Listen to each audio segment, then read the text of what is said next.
I'm up at the very messy end of my allotment and this is a strip that last year I just put all the corn on the cob, the sweet corn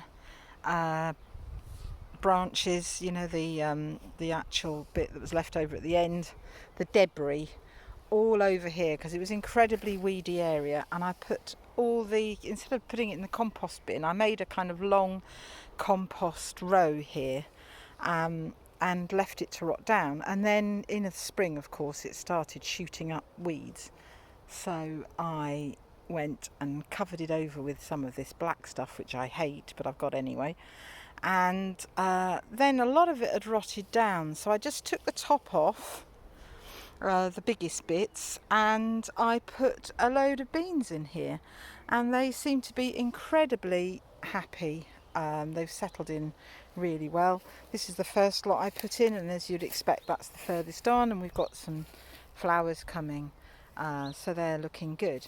But of course, because I'm the imperfect allotment here, I didn't get all the canes that I needed because I'm growing more beans than I did last year, and I hadn't got any canes, and they kind of have to be walked here, though we have just got a little car again and they just fitted in.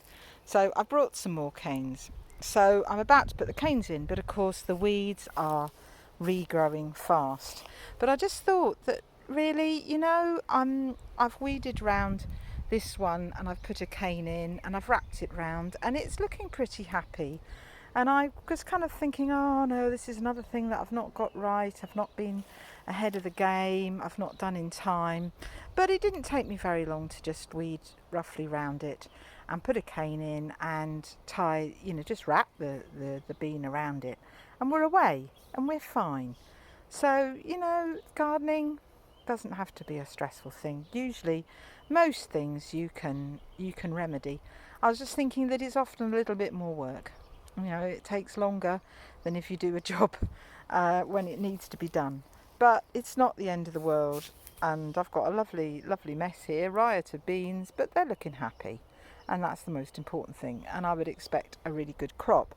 But because we've got lots of compost in there as well, I hope it seems to be, they're looking very green over what has been up until recently a pretty dry time, and of course the compost will be helping to retain the water, and they should have their roots in a nice damp bit. So, you know, I'm just going to put my hand in there, yeah, and it feels wet to the touch, not very far down, so a lot deeper than that. It's going to be fine.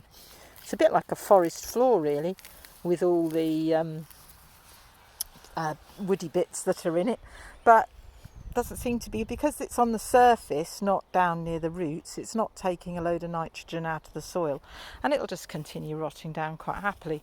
I think there's a bit of the sweet corn there, so we'll just try and weed it and keep it a bit weedy so that we can keep on growing things in this bed. Another bit reclaimed compared to the really reedy bit up there. We're getting there.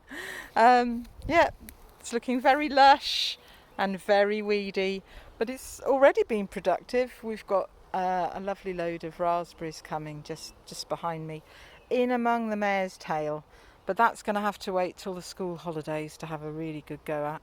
But hopefully a good raspberry crop on the way.